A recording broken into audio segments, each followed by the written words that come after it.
クールに決めてやるぜ。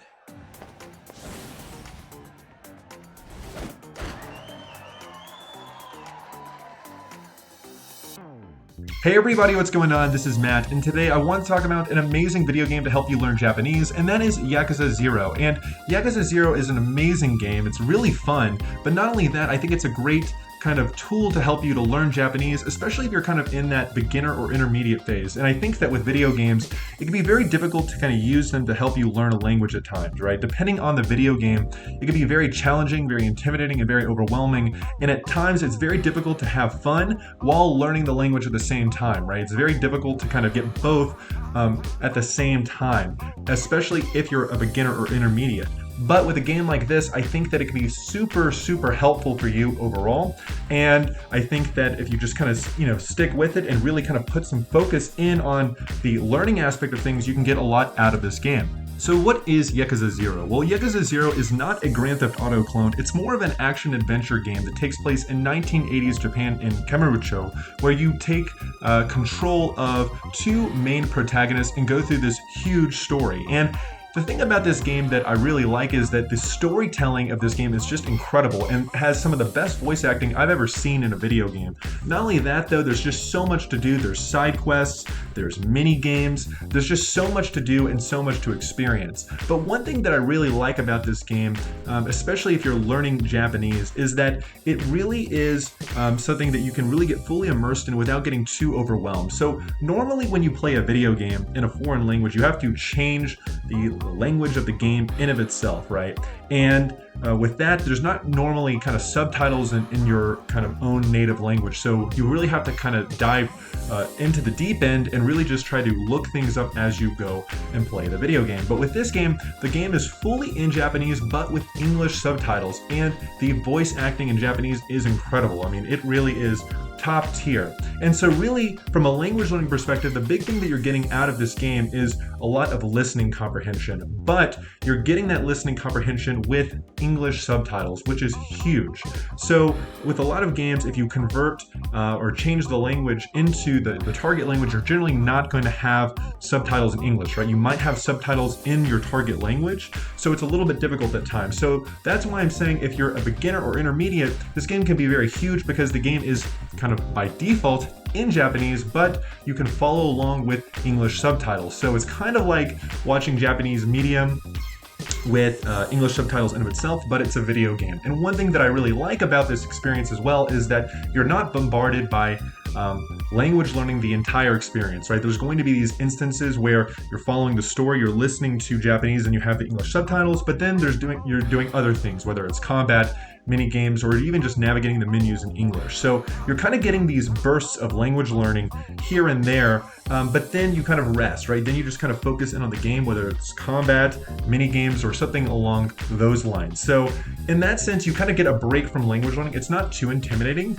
but you kind of are getting the best of both worlds at the same time. おいギリお前よりによってなんであの場所でやったんだえまさか風間の頭の指示ってわけじゃねえよな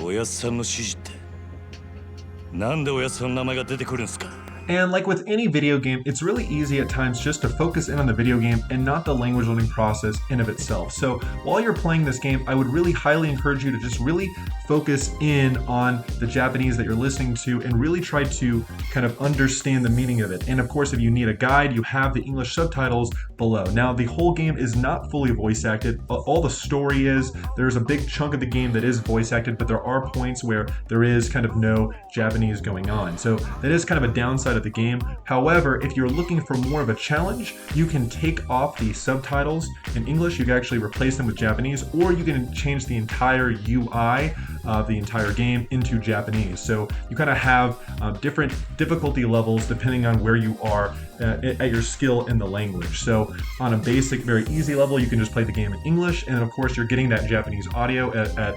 large chunks of the game. If you want something a little bit more difficult, you can change your English subtitles to Japanese. And like I said, for the most kind of difficult kind of challenge, you can change your game entirely into Japanese, where the UI, the menus, the game itself is in Japanese, and of course you're going to have the Japanese audio as well. 少しは見習えよ。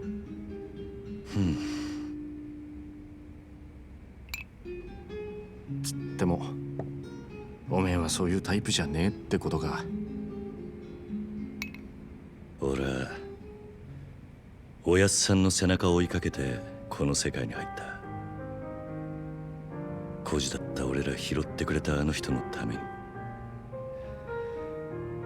てめえの体張るくらいしか脳がねえ。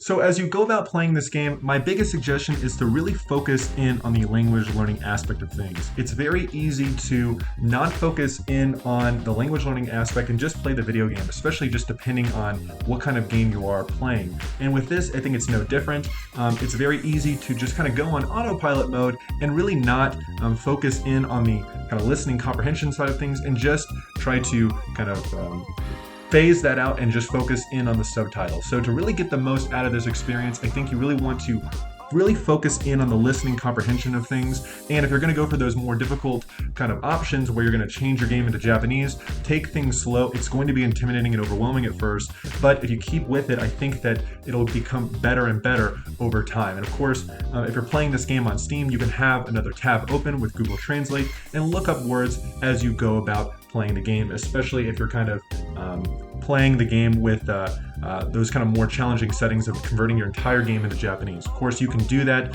as well, just playing the game in English with Japanese audio, though it might be kind of difficult at times to kind of put those Japanese words into Google Translate because you have to hear them and remember kind of what was said exactly. So my key advice here is just to take things slow and really focus in on the language learning aspect of things as you play the game. And this is quite a long game. I think the main story alone will probably last you somewhere around the 30-ish to 40-hour mark. And of course, there's so much side content to explore that this game will keep you busy for quite a while. And if you're looking for more, there's other titles in the series which kind of follow a similar kind of structure, so you can get a lot of Japanese learning out of all the titles in the entire series. So in conclusion, I really like this game a lot. I think it can be a great resource to help you learn Japanese. Let me know what you think, and I'll see you all in the next video.